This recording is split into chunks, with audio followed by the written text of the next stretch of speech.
So another Netflix sci-fi movie, Orbiter 9. Now, I think this is the one that's going to break the Netflix sci-fi critical curse. I think critics are going to like this one, finally.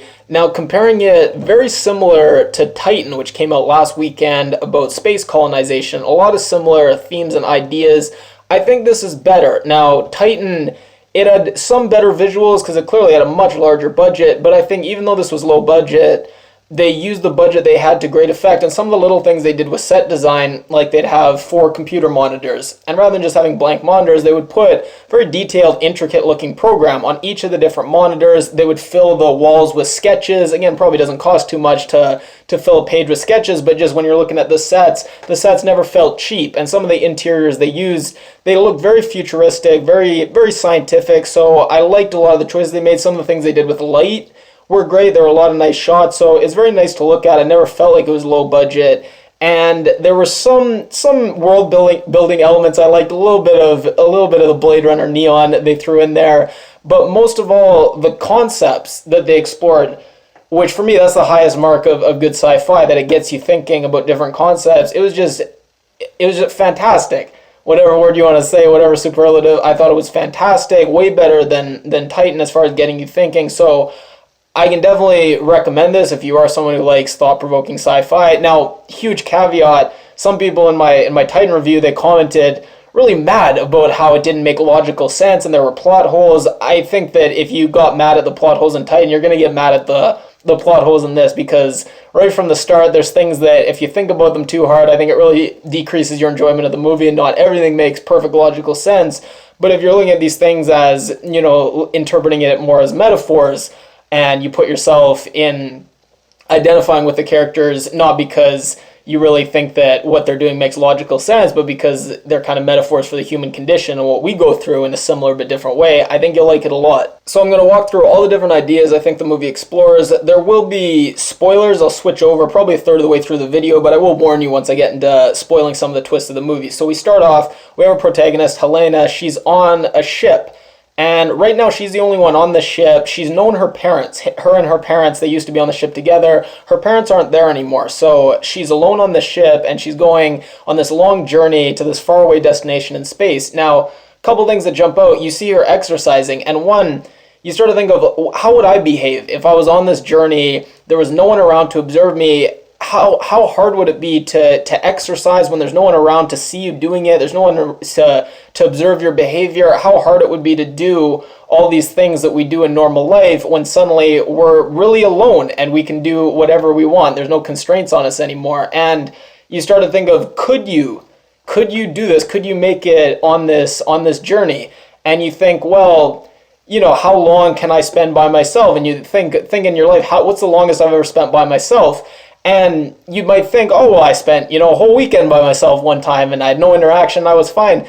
And you might think, yeah, I could make it 10 years or 20 years or however long the journey is, but, when you're actually doing it, it may be very different. You may be amazed at how much you do rely on other people and how maybe even after a week, you would just completely start to unravel. I also like the idea that if you have access to a computer, or the internet. So you wouldn't have access to the internet, but let's say you had access to movies. Would that make a difference in how easy it would be to be 10, 20, even 30 years without any human contact? If you did have access to the internet and you're able to go on YouTube, punch in any topic you wanted, and then have someone, a vlogger, start talking to you about that topic, how different is that than communication? Now, obviously, it's not as good as a back and forth conversation with a really close friend, but it's a hell of a lot better than you think of solitary confinement in a prison. You think solitary confinement, that's torture. Most people agree that it's torture. Would it still be torture if someone had access to a computer and the internet? Probably not. Now, if you give someone a computer, for some people it might not make a difference, but for other people, that computer, it would allow them to probably knock out 2 months in solitary confinement if they had, food and shelter and everything else pretty easy. So you start to wonder, what are the things that would allow these if we start to think seriously about space colonization and these long journeys, and unless we're going to do cryo sleep and everyone's going to be asleep the whole time, what are the things that would allow you to go on this journey? And sometimes you go on the plane and you think, like, what movies would I want to take with me for this 3-hour, 4-hour plane ride, and you pick out 3 movies. Imagine having a 30-year journey and picking out the movies that you were gonna watch on that journey. And imagine you have to think, okay, after I've watched 200 movies and I'm 20 years deep into this journey, what are the next 100 movies I'm going to be watching, and picking your library of what's gonna sustain you for 30 years versus now, when you don't really have to plan that much ahead at all. What you're going to watch in 20 years, you don't even have to think about. You can decide that when you get there. And you would say, how could I decide? I'm going to be such a different person. So I just think the idea of space exploration and these long space flights is so interesting. And then you move to the idea, not could I do it or how would I do it, the how, but would I sacrifice all the things that I'm going to experience on Earth? Would I sacrifice all this for the potential to maybe spend 5 years on another planet, on the other side of the universe, not the universe, maybe the galaxy? We're not going to travel that far, but would I give up all that just for maybe five years of being on another planet, being around a different alien species?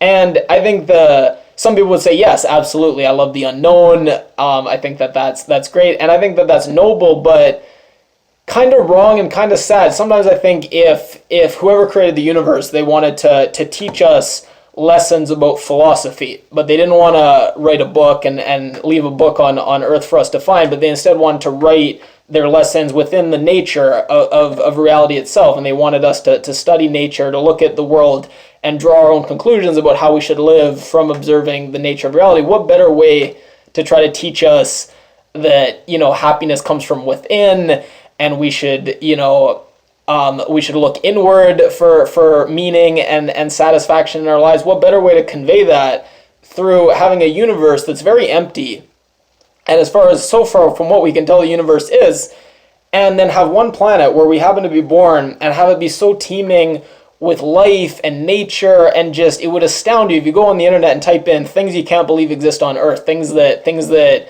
you're going to think are from another planet. You'll see all these different animals and environments. Type in locations that you can't believe are on Earth, and you'll see so much that's on Earth that we haven't even begun to explore. So if someone was observing us and they were critiquing, humans as a species, and they saw humans that were so obsessed with Mars, and you look at Mars and people get so excited about the discovery of some kind of chemical that maybe could symbolize some kind of potential for life, and while ignoring just the teeming mass of life that they're lucky enough to be born onto, I think a lot of people would say, wow, that's kind of, what strange behavior to be so obsessed with just the potential of life out there when we've been given just so much life and so much stuff to explore right where we were born. And now I'll get to spoilers, so if you don't want anything spoiled, stop watching. So the first major twist we get is that first there's a mechanic that comes on the ship. So first of all, it seems like it's the start of a bad porn where she's lonely, has been in space, never seen another man, and then the buff mechanic comes over to fix her pipes, and he tells her that she's wrong. She's actually just on Earth, and she's not actually up in space on this journey, and the whole thing is just this organization. They're testing her because eventually, pretty soon, humans are going to be going on these flights, and they want to use guinea pigs first to make sure that humans can handle it biologically, they can handle the psychological effects, so they're just using her as just a test case. Now, why this is so brilliant is first it gets at these fears that we have. One of these fears is that everything we think is true and think is real is actually a lie. So classic example of this is the Matrix. Everything you think is reality, you think the world is this way, when in reality the world is this dystopia where there's no life at all except humans in these pods, and everything is just a simulation. So the Matrix is a classic example of that. This goes further, and it says that, and I guess in the Matrix as well, where humans, all this activity, all this buzzing, all this life that we think is for significance and personal meaning, it's really just to generate activity and electricity to power these machines. So this fear that not only is everything we believe false, but everything that we believe is personal and meaningful for us, it's really just because we are created for some purpose, for someone else's life and for someone else's dream. And there's this idea of, well, who created us? And we would like to think they created us with some kind of special destiny and purpose in mind for us. Or there's the slightly worse, but I think still preferable to what we get here, the idea that we were created by accident. No one really knows why or how, but suddenly accident and we were created. But I think probably what scares us the most when we start to think of who's our creator, who created us, would be the idea that somebody, and it could be someone above us, like more superior and advanced than us, or someone below us. Either way it could work. Someone created us just as some kind of goal to help them live their own lives. And I love how we get here, her whole life, all the things she experienced is it just to help someone else do it instead, and this time do it for real. Someone else they're gonna live her life the way that she thought. They're gonna experience everything that she thought was true to her, but they're gonna experience it for real. And in their case, it's real and it's the actual thing. For her, everything she experiences, it's just so someone else can do the exact same thing, but this time it'll be real. And then we get this brutal exchange where we find out that they ask, well, what were we gonna do when all these people that they thought they were going to Celeste as the destination? What are they gonna do? What are we gonna do when these people arrive? Or they think they arrived, and the computer on their spaceship is telling them, well, we've arrived at Celeste. And they say, well, what we're going to do is we're just going to tell them, the computer is going to tell them, oh, sorry, there was a complication, and it's actually going to take us another 20 years to get there, or another 30 years. And think about if you were living your whole life thinking that you were going to get to this destination, and you were exercising and studying TV and human interaction, so excited that all this work, it was going to be worth it when you finally got to your destination, and then you find out that, well, sorry, we're not going to get there, there's a complication. Think of how hard that would hit you, how brutal that would be, and think if you then found out after, it's not just that you're never going to get to your destination, it's that there was never any hope of you getting to your destination. How much worse would that make things when you realize that it was all just a big lie, and, you know, if you were maybe going to get there, but then there was a complication, you could probably make peace with that and say, well, you win some, you lose some, but I think something you'd probably never really come to terms with was the idea that all this work you did, all this waiting, all this being patient, it was all doomed and hopeless from the start because the whole thing was a big lie. And then we get these interesting ideas of sacrificing the few for the good of the many, utilitarianism. So is it ethical to put these people through these experiments? And they're not particularly bad experiments. You're not really torturing these people, you are taking away and having them live pretty empty, restrained lives, but is it worth it doing it to these, let's say 9, 10, even 100 people if it saves the fate of the species? And it's that classic issue you wrestle with, and people are going to fall down on different sides. You get this issue of, at first the story is that her parents, they were part of these experiments and they volunteered and they were doing it willingly. They had her. So if parents have this great idea of self-sacrifice for the good of the species, and they go into this knowing full well and consent, and then they have a child, what are the implications of that if they don't give the child then consent? And in some sense it was okay when they did it and they volunteered, but to foist this self-sacrifice on a child, what are the implications of that? And then I loved how, so we get the big reveal that not only is her whole world a lie in the sense that she's not on this mission to this faraway destination, but we find out she's a clone, not even a real person, or I guess what is a real person. But I loved how we start to get these issues of, well, what is it about being a clone that is so terrifying to us? And if you found out that you were a clone, would it make you feel better if you learned that the DNA that you were cloned on was DNA that hasn't been around for, let's say, 3-4 generations? I think it's 2 generations in the movie. Would that make you feel better than knowing that you were cloned on DNA of a person that's currently running around and there's another you running around? Does it make you feel better that, well, maybe I'm not unique in the sense that this DNA has never existed before and has never been a person before, but at least I'm unique in that I'm the only instance of this DNA running around at this time?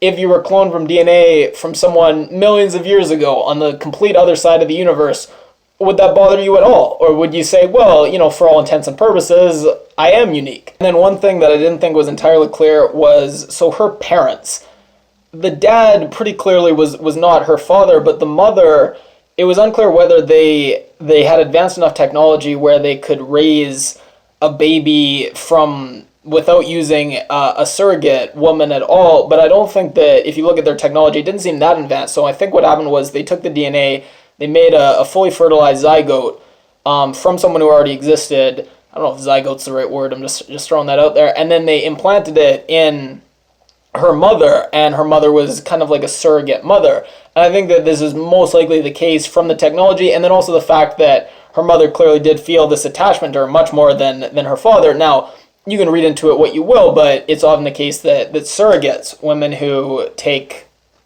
fertilized eggs from someone else and they bring those eggs to term, oftentimes they feel huge attachment and love. So something about, I guess it makes sense that the father didn't really care about his daughter because they didn't share the same genetics. So in a horrible way, it kind of made logical sense. But for the mother to feel this huge attachment of something that she did spend this 9 months with and bring to term, it makes a lot more sense. And then how the movie ends, there's so much to look at. One is how her immune system, after being in this very sterile environment, having to live in the real world, she couldn't handle it. Very similar to someone who grows up believing in these wonderful lies, how when they were exposed to the truth, the harsh reality of the truth, they couldn't cope with it.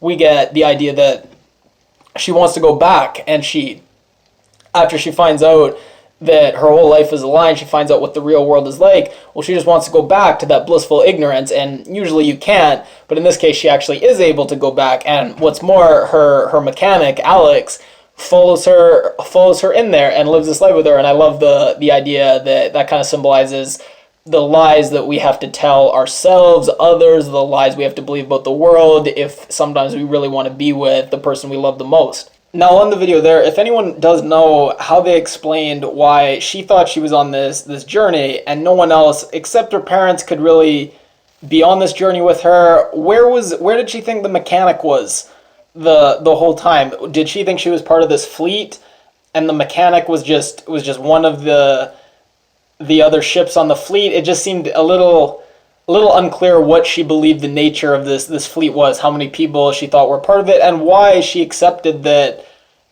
rather than having one ship and everyone could kind of hang out together and keep each other sane, why everyone had to have their complete own ship and being kept in complete isolation from each other. So there were a lot of maybe plot holes, but that was the first one that I'd never really understood how she believed that it made perfect sense that, this mechanic can appear and help her on the ship, but I can never have any other interaction with anyone else my entire life.